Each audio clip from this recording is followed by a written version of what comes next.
On December 9th, 2021, during the Game Awards show, everyone around the world waited in bated breath as they slowly opened that letter to reveal what the Game of the Year would be. To everyone's surprise, it was Hazelight Studios' It Takes Two, a game that requires two people to even play it. I was surprised, seeing as the Game Awards every year before that, other than 2016, had named a single-player, narrative-heavy experience as its Game of the Year. Not to mention, the majority of games that are co-op only are puzzle-heavy and pretty niche, meaning you may have a hard time even finding a friend who's willing to play the whole game with you. But despite all that, It Takes Two still managed to surpass everyone's expectations, mine included.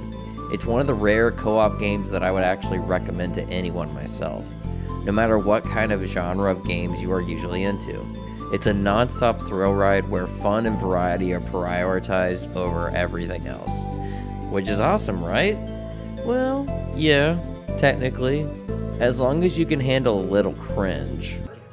All you have to do is, I think this is it. This is the answer. Go on, how do We we have break to- the spell? All you Oh, have God. to do is, not so fast. Hey, give that back. That's our letter! You're not ready for it. To work this letter, you must work together. Oh my God. You must fix your relationship. Oh my god. Oh my god! Thanks very much. You just ripped up our only ticket out of here.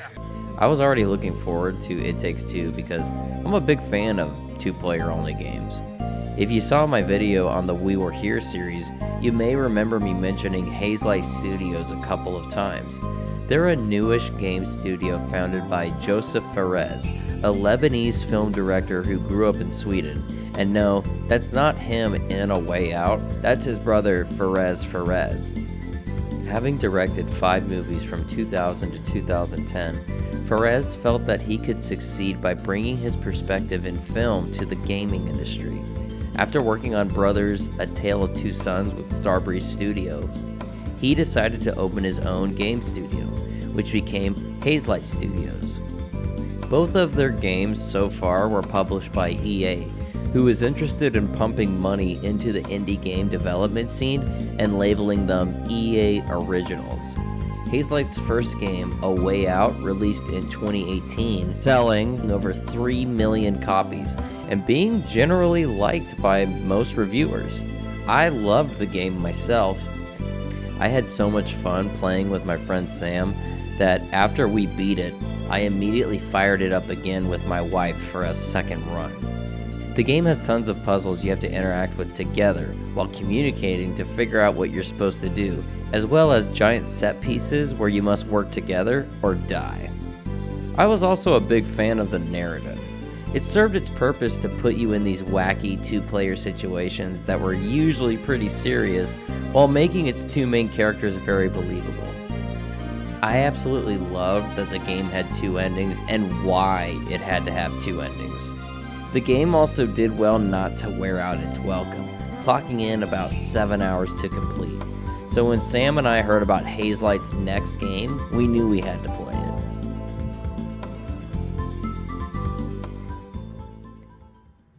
In It Takes Two, you and a friend play as soon-to-be divorced parents Cody and May. Using the power of her tears, their daughter is able to trap their souls inside of 2 wooden dolls. Thus, the 2 parents are forced to work together to figure out how they can get back into their human bodies, while getting into these wacky situations like battling a living vacuum cleaner, or joining the backyard squirrels and their war against the wasps that are making their way into their territory.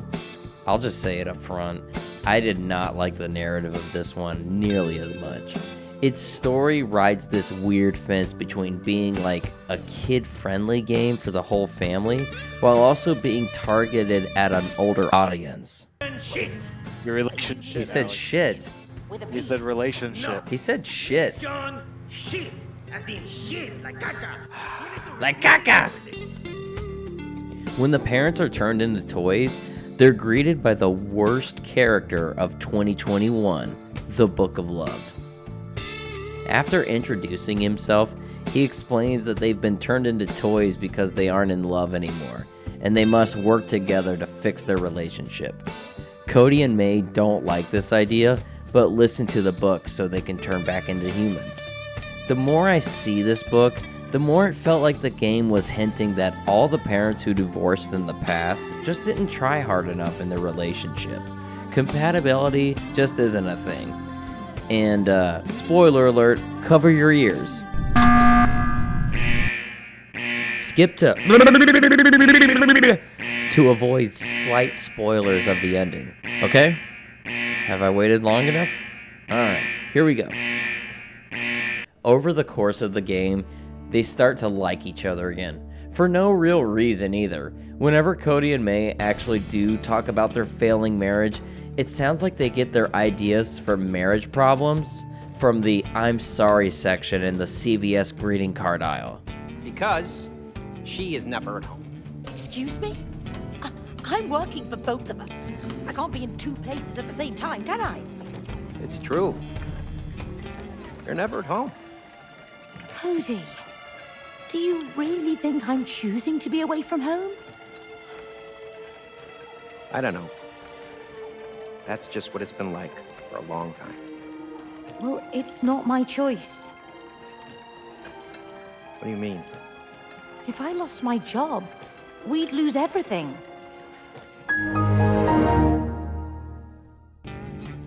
The narrative has the logic of an early 90s Christmas movie, and I do not mean that in a good way. The game wants you to think that Cody and May are so caught up in their arguing that they're neglecting their child to such an extent that they slowly torture and murder a sweet baby toy elephant. Seriously, fuck this part. I honestly don't think it would have been that hard to make it more about them working together to raise their child no matter what, and much less about their hollow relationship. But lucky for us, it's everything else that the game does very well. Hazelight Studios is attempting to create a new genre of games, two-player only games that offer a narrative-heavy experience. I think the only reason these kind of games had not been attempted before by a major studio was that they know that when two people sit together to play a game, it's very hard to get both players to focus on what's going on so they can get invested in the game's story. I'm titling our stream Every Hole Explored. For that reason, Hazelight put much less emphasis on the narrative this time around, at least in my opinion, and more on having varied gameplay. Every time you enter a new area in the game, or even a new room, an entirely new mechanic is introduced to you that more often than not will never be used in the game again. It can be something like May and Cody walking into their garden, and one of you will all of a sudden have a gun that sprays water, while the other can jump into wet soil and become whatever plant is buried in like a potted plant or something. Or, a personal favorite of mine was when you each carry one half of a magnet, which gave the game an excuse for some really clever puzzles. Then, 20 minutes later, you'll take those same magnets underwater and use them to fling yourself around, pulling yourself from magnetic point to magnetic point. Dude, are you using the magnets? Oh! Whoa! You see that? Whoa! This is the greatest day of my life!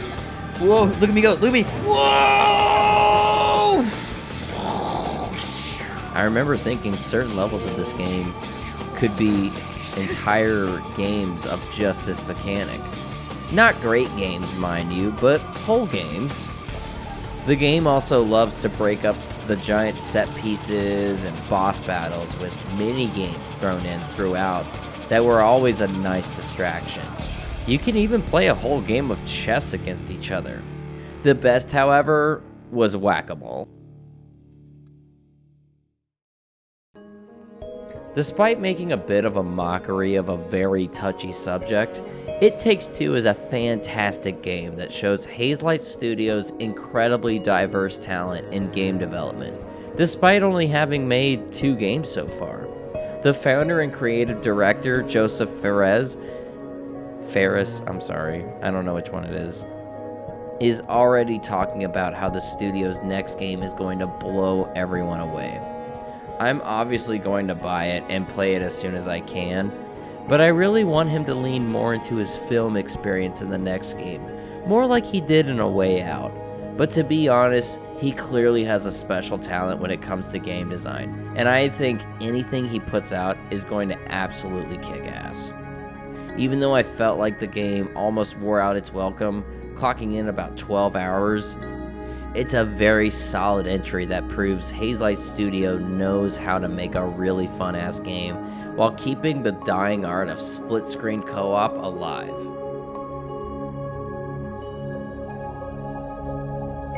Thanks for getting this far along in the video.